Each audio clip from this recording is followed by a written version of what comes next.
요한복음의 말씀을 함께 나누다가 다시 창세기를 나누게 되었습니다. 올해 초에 우리가 창세기를 한 3번 정도 함께 나눴고 요한복음을 나누다가 이제 다시 창세기로 온 것이죠. 창세기에는 아주 중요한 말씀이 있습니다. 하나님께서 세상을 창조하셨다라는 내용이 들어있죠. 사람들은 그 창조에 대한 내용을 가지고 어떻게 세상을 창조했는가에 초점을 두고 있지만 창세기에서 우리에게 주는 이야기는 하나님께서 세상을 창조하신 창조주 하나님이시다라는 것을 말하고자 하는 것에 초점이 있습니다.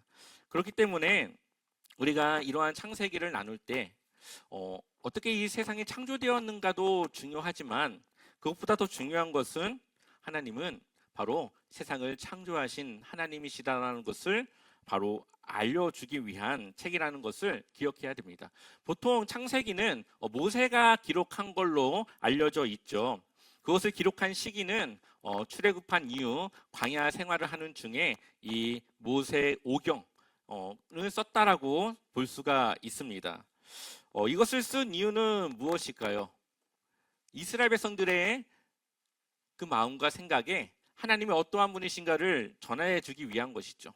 애굽에서 400년 동안 종로를 타면서 살아가면서 그들은 이 혈통은 유대인이지만 그들의 삶은 애굽의 생활을 그대로 살아가고 있는 그러한 모습이었을 겁니다.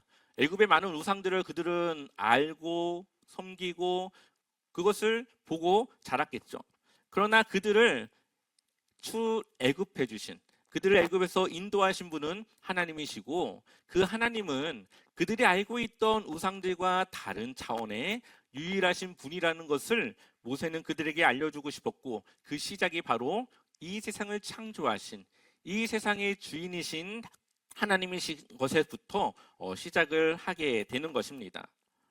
그렇기 때문에 그들에게 지금 이스라엘의 하나님이 이 세상을 창조하신 하나님이시고 그러니 그들의 부족함과 그들의 필요를 채우실 수 있는 분이라는 것을 심어주기 위한 것이라는 거죠. 그런데 모세는 어떻게 자신이 보지 않은 창세기의 내용을 쓸 수 있었을까요?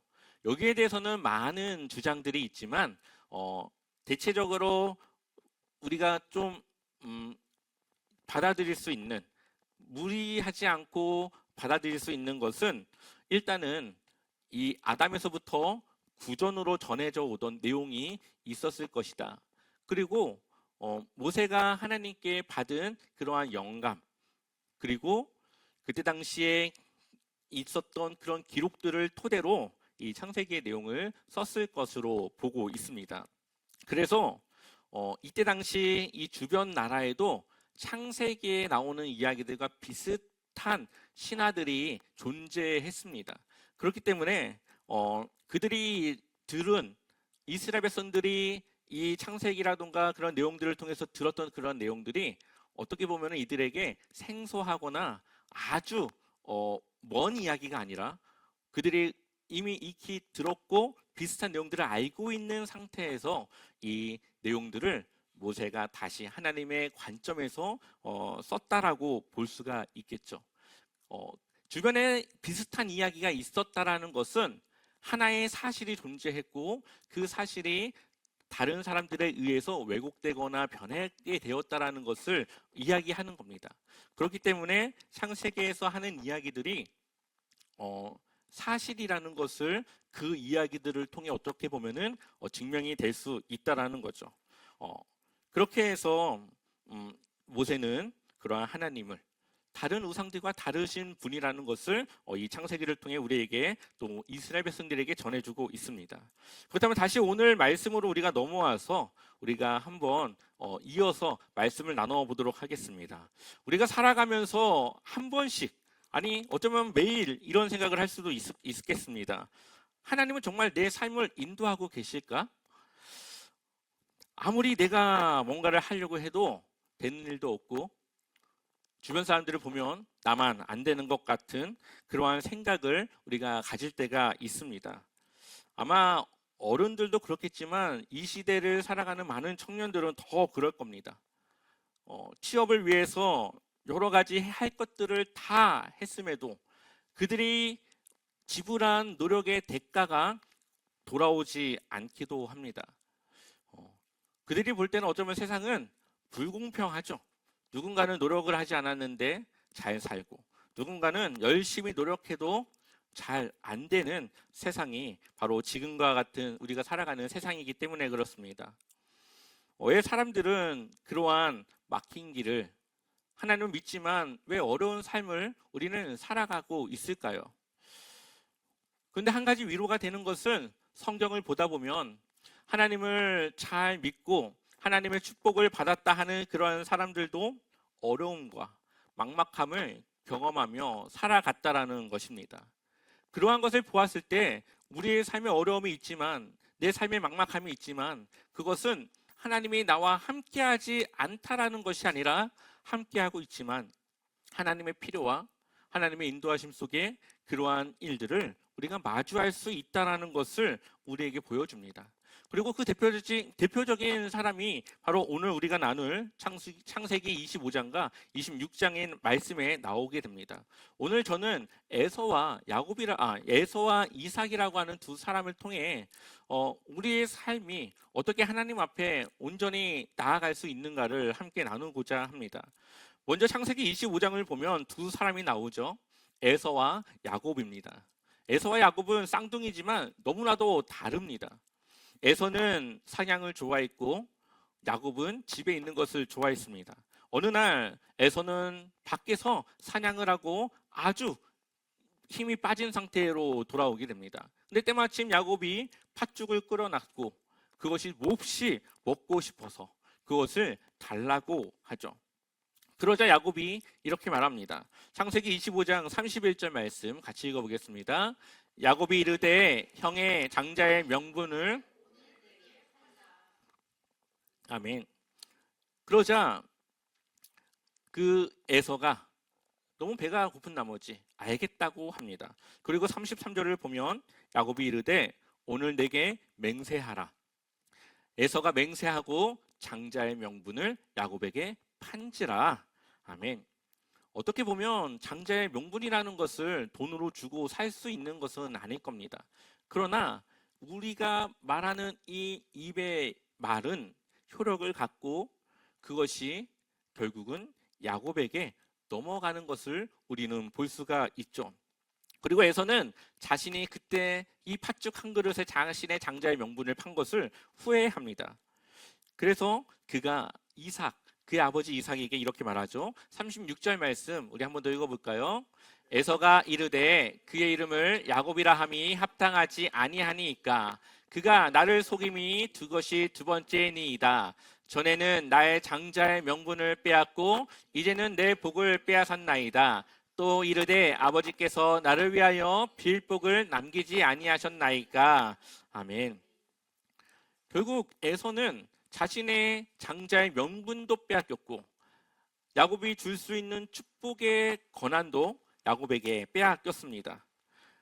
근데 에서는 왜 그 팥죽 한 그릇에 자신의 명분을 팔았을까요? 바로 에서는 현실을 너무나도 마주하는 사람이었기 때문이죠. 당장에 배고프니까 그 명분이 귀하게 중요하게 생각하지 않았습니다.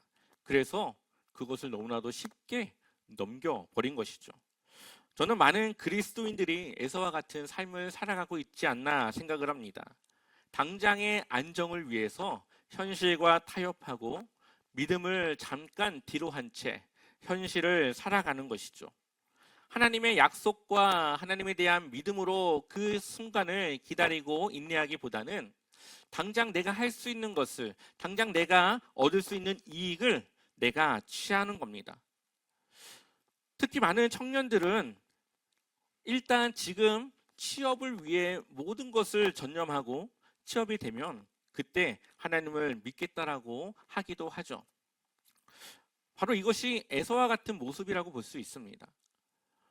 취업이 중요하지만 그것을 위해서 하나님을 의지해야지 그것 때문에 하나님을 잠깐 뒤로 하고 취업을 먼저 하는 것은 믿음의 사람이 보여야 될 모습이 아니라는 겁니다. 그렇게 하다 보면은 지금 당장은 그것이 필요하고 잘 되는 것 같지만 결국에는 그것이 도리어 좋지 못한 결과, 자신의 생각과 다른 그러한 결론으로 나아갈 수도 있습니다. 에서는 자신의 소중한 것을 가볍게 여겼던 사람이었습니다. 그러다 보니까 자신의 장자권을 너무나도 쉽게 넘겨버린 것이죠. 혹시 여러분들의 삶 속에 여러분은 나의 당장의 편안함 때문에 하나님의 약속을 뒤로하고 현실과 타협하고 있지 않은지 우리는 한번 우리의 삶을 돌아봐야 합니다. 이어서 26장으로 넘어가면 아브라함의 아들 이삭의 이야기가 나오죠. 그런데 그에게 놀라운 일이 또 일어납니다. 이 아브라함의 이야기와 겹치는 이야기들을 통해 이삭을 보여주게 되는데요. 이삭에게도 기근이 찾아오고 그가 살던 곳을 떠나야 되는 상황에 마주하게 됩니다. 아브라함은 애굽으로 갔지만 이 이삭은 하나님이 다르게 인도하십니다. 우리 창세기 26장 2절 말씀 읽어보겠습니다. 여호와께서 이삭에게 나타나 이르시되 애굽으로 내려가지 말고 내가 내게 지시하는 땅에 거주하라. 아멘. 어디로 하나님이 가라고요? 내가 내게 지시하는 땅. 그곳이 어딘지는 모르겠지만 하나님이 그에게 지시를 하고 그곳으로 가라고 이야기를 합니다. 아브라함과 같은 상황이지만 다르게 인도하십니다. 왜냐하면 아브라함은 아브라함의 삶이 있는 것이고 이삭은 이삭의 삶이 있기 때문에 그렇죠. 우리도 마찬가지입니다. 우리가 살아가는 삶은 다 각자 다르고 틀립니다. 비슷하지만 그것이 다른 사람과 같지 않습니다. 그런데 우리는 왜 다른 사람과 나의 삶을 비교하면서 왜 내 삶은 좋게 보지 않고 다른 사람의 삶은 좋게 보고 있을까요? 물론 다른 사람의 모습을 통해 배울 수 있고 그 사람의 삶을 통해 나도 더 나은 모습으로 갈 수 있습니다. 그러나 그 사람이 가는 그 길이 곧 내가 가야 될 길은 아니라는 거죠. 하나님은 우리 모두에게 각자의 길을 인도하시고 우리 각자에게 필요한 삶으로 마주하게 하십니다. 그렇기 때문에 우리는 다른 사람의 삶을 비교하지 않고 내게 맡겨주신 그 하루의 삶을 주님을 위해 살아가야 하는 것입니다. 그것이 바로 내가 내 삶을 만족하며 살아갈 수 있는 길이라는 거죠. 왜냐하면 하나님은 잘 안 되는 상황에서도 하나님의 뜻을 보이시고 그 잘 안 되는 상황을 통해 가야 할 길과 우리가 살아가야 될 삶으로 인도하시기 때문입니다. 오늘 26장의 말씀을 보면 하나님이 이삭을 그렇게 인도하여 주십니다. 26장 3절을 보면 이 땅에 거류하면 내가 너와 함께 있어 내게 복을 주고 내가 이 모든 땅을 너와 내 자손에게 주리라. 내가 내 아버지 아브라함에게 맹세한 것을 이루어. 아멘. 하나님이 이삭에게 약속하고 있죠. 축복하겠다. 내가 너에게 복을 주겠다. 그리고 하나님의 약속과 같이 이삭이 축복을 받습니다. 26장 12절과 13절을 보면 이삭이 그 땅에서 농사하여 그 해에 100배나 얻었고 여호와께서 복을 주심으로 그 사람이 창대하고 왕성하여 마침내 거부가 되어. 아멘. 외부에서 온 이삭이 도리어 그 곳에서 살아가는 사람들보다 더 부자가 되었습니다. 그런데 문제가 바로 여기서부터 생긴다는 것을 우리는 보아야 됩니다. 우리 한번 창세기 26장 14절과 15절 말씀 같이 읽어보겠습니다. 양과 소가 떼를 이루고 종이 심이 많음으로 블레셋 사람이 그를 시기하여 그 아버지 아브라함 때에 그 아버지의 종들이 판 모든 우물을 막고 흙으로 메웠더라. 아멘. 지금 이삭이 무슨 어려움을 겪습니까? 사람들이 시기했고 그가 사용하던 우물을 모두 메워 사용하지 못하게 했습니다. 그리고 이삭에게 나가라, 여기서 나가라고 이야기를 하죠. 우리는 바로 이 지점에서 딜레마에 빠질 때가 많습니다. 잘 될 때 그것을 하나님의 축복으로 보지만 그것으로 인해 또 어려움이 올 때 우리는 그것을 어떻게 받아들이고 이해해야 될지 모르는 것이죠. 우리의 생각은 축복이라고 하면 모든 것이 잘 돼야 되고 모든 것이 다 기쁨과 감사가 되어줘야 되는데, 도리어 그것이 안 좋은 방향으로 갈 때 우리는 그것에 대한 헷갈림, 그리고 믿음의 그러한 확신을 하지 못할 때가 있습니다. 그러나 성경은, 하나님의 축복은 바로 그러한 어려움까지도 함께 포함되어져 있다라고 우리에게 말하고 있습니다. 그리고 그 어려움이 그냥 어려움으로 끝나는 것이 아니라 그 사람에게 하나님이 누구신가를 보이고 알게 하는 그러한 중요한 그러한 일을 우리에게 보고 있다는 거죠. 이삭이 쫓겨났고 이삭은 싸우지 않고 또 그 자리를 옮겼습니다. 그리고 그곳에서 우물을 팠고 또 물이 나왔습니다. 그런데 어떻습니까? 그 땅의 사람들이 와서 또 그것을 덮어버립니다. 그러자 이삭은 자리를 옮깁니다. 그리고 거기서 다툼이 있었다라고 해서 에색이라고 우물의 이름을 붙이죠. 두 번째 우물을 또 팠습니다. 그런데 또 사람들이 와서 우물을 덮습니다. 그래서 이삭은 또 자리를 옮겼습니다. 대적이 그것을 막았다라고 해서 신나, 대적이라고 하는 뜻의 신나라고 이름을 짓습니다. 세 번째 우물을 또 팝니다. 그리고 그곳에서 누구도 그것을 건들지 않습니다. 그리고 그는 이름을 르호봇이라고 짓죠. 우리 한번 창세기 26장 22절 우리 함께 읽어보겠습니다. 이삭이 거기서 옮겨 다른 우물을 팠더니 그들이 다투지 아니하였으므로 그 이름을 르호봇이라 하여 이르되, 이제는 여호와께서 우리를 위하여 넓게 하셨으니 이 땅에서 우리가 번성하리로다 하였더라. 아멘. 이삭은 하나님의 방법으로 살아갔습니다. 하나님의 방법은 다툼이 아니라 자비이고 사랑입니다. 그 사람들과 싸워서 이길 수도 있었겠지만 싸우지 않고 그 자리를 피합니다. 왜냐하면 하나님이 그를 지시할 땅으로 인도한다라는 것을 그가 알았기 때문에, 그것이 하나님이 나에게 주신 것이 아니라고 생각을 했고, 옮겼을 때 결국 르호봇이라고 하는 그 땅 브엘세바에서 그가 정착하게 되어지는 것이죠. 우리는 이 신라에서 포기할 때가 많습니다. 2번 정도 시도하지만 되지 않았을 때 결국 그것이 하나님의 뜻이 아닌가 보다라고 포기를 하죠. 하지만 이삭은 하나님의 뜻이 자신에게 올 때까지 포기하지 않고 하나님의 뜻을 따르고 살아갔던 것을 보게 됩니다. 그리고 결국 그는 르호봇, 하나님께서 인도하신 넓은 곳으로, 그 자손이 번창할 곳으로 인도가 되어지는 것이죠. 우리는 하나님께서 나에게 주시는 그런 어려움이 왜 나에게 주시는지를 고민하고 생각하며 하나님의 뜻을 기억해야 됩니다. 그래야만 우리가 그것을 이해하고 이겨낼 수 있기 때문이죠. 우리의 삶에 잘 되는 것도 하나님의 축복이지만 잘 되지 않는 것 또한 하나님의 인도하심이 있는 것입니다. 우리는 그 모든 것이 다 협력을 해서 하나님이 인도할 곳으로 우리가 인도되어진다는 것을 기억해야 됩니다.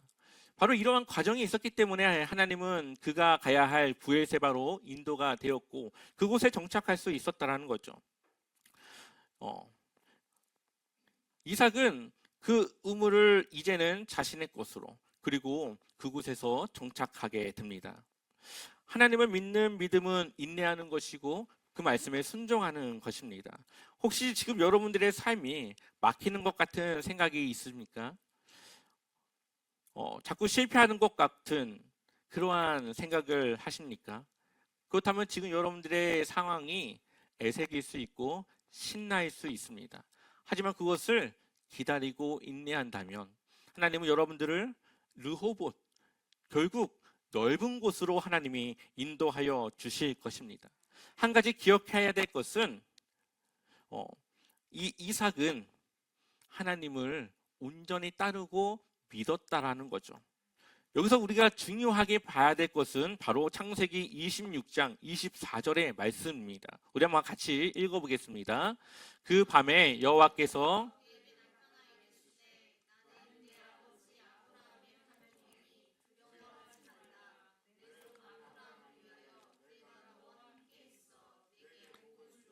내 자손이 번성하게 하리라 하신지라. 아멘. 그가 부엘세바에 정착했을 때 하나님의 계획이 나타났고 그가 말합니다. 하나님이 말합니다. 두려워하지 말라. 내 종 아브라함을 위하여 내가 너와 어떻게 한다고요? 함께 있어. 내게 복을 주어 내 자손이 번성하게 하리라. 이삭이 잘하거나 이삭이 능력이 있어서가 아니라 이삭이 하나님과 함께 했을 때 복을 주실 수 있는 그 하나님께서 그에게 복을 주셨다라는 겁니다. 이삭이 하나님을 떠나서는 그 길을 갈 수가 없었지만 그는 하나님과 함께 했고 하나님의 뜻에 순종했고 그리고 그 하나님이 그를 축복해 주셨던 것을 보게 됩니다. 우리는 내가 하나님과 함께하는 것이 곧 복이라는 것을 기억해야 됩니다. 우리가 하나님이 나와 함께 하시는 것, 바로 그것이 우리가 하나님의 그 축복 안에 살아간다는 것을 기억해야 됩니다. 그래서 여호수아서 1장 8절을 보면 이 율법책을 내 입에서 떠나지 말게 하며 주야로 그것을 묵상하여 그 안에 기록된 대로 다 지켜 행하라. 그리하면 내 길이 평탄하게 될 것이며 내가 형통하리라. 하나님의 말씀이 내 삶에 함께하는 것이 곧 우리의 삶이 평탄하게 형통하게 사는 것이라고 말하고 있죠. 그러면서 9절 우리 같이 한번 읽어볼까요? 내가 내게 명령한 것이 아니냐. 강하고 담대하라. 두려워하지 말며 놀라지 말라. 내가 어디로 가든지 내 하나님 여호와가 너와 함께 하느니라 하시니라. 아멘. 두려워하지 말며 놀라지 말라. 왜 그렇습니까? 내가 어디로 가든지 누가 함께요? 내 하나님 여호와가 너와 함께 하느니라. 하나님이 나와 함께하면 우리의 삶이 어떠하든 우리는 두려워할 필요가 없습니다. 왜냐하면 그곳이 하나님이 나를 위해 인도하신 곳이라는 것을 우리가 알기 때문이죠. 우리는 그 하나님과 함께하는 그 삶으로 우리의 삶을 주님의 그 복으로 채워가야 합니다. 오늘 말씀에서 우리는 에서와 이삭을 보았습니다. 에서는 눈앞의 것을 선택했고 이삭은 하나님의 뜻을 따라 하나님의 길로 나아갔음을 보게 됩니다. 오늘 말씀에서 우리가 기억해야 될 것은 눈앞에 있는 그 당장의 현실보다 하나님의 약속과 하나님의 뜻을 따르는 그것이 우리에게 필요하다라는 것을 보여주고 있습니다. 지금 여러분들은 어떤 상황에 서 있습니까? 당장의 팥죽을 혹시 선택하고 있습니까? 아니면 하나님의 인도하심과 약속을 붙들며 살아가고 있습니까? 하나님께서 이삭과 같이 우리의 삶을 결국은 넓은 곳으로, 르호봇으로 우리가 가야 할 길로 인도하여 주실 것입니다. 지금 당장은 막힌 것처럼 보이지만 하지만 하나님은 그 막힘 속에서도 우리를 인도하고 더 넓은 곳으로 인도하고 계십니다. 막힌 길은 끝이 아니라 다른 곳으로 돌아가라고 하는 의미일 것입니다. 하나님은 지금도 일하고 계시고 여러분과 함께하고 계십니다. 그 하나님을 신뢰하고 의지하여 여러분들의 삶이 하나님 앞에 한 걸음 더 가까이 갈 수 있는 그러한 믿음의 성장과 하나님의 동행이 있기를 축원합니다.